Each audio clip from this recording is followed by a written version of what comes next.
உபத்திரவம் என்பது இந்த உலகத்தில் கொஞ்ச காலம். நம்ம உபத்திரவம் எப்போ முடிவடைகிறது? இந்த உலகத்தின் ஓட்டம் முடியும் போது உபத்திரவம் முடிகிறது.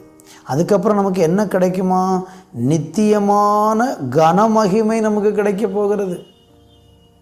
நித்தியமான கனமகிமை நமக்கு உண்டு.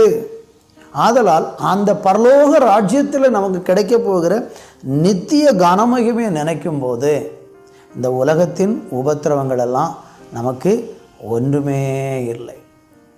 ஆண்டவருடைய ராஜ்யத்தில் நம்ம படப்போகிற அனுபவிக்க போகிற அந்த மகிழ்ச்சியையும் சந்தோஷத்தையும் நினைவு கூற உலகத்தின் உபத்திரவம் ஒன்றுமே இல்லை. ஆனால் உலக மக்களை பாருங்கள், அவங்க உபத்திரவப்படும்போது இது என் வாழ்க்கை முடிஞ்சு போச்சு அப்படின்னு நினச்சி அந்த வாழ்க்கையை கெடுத்து கொள்கிறாங்க.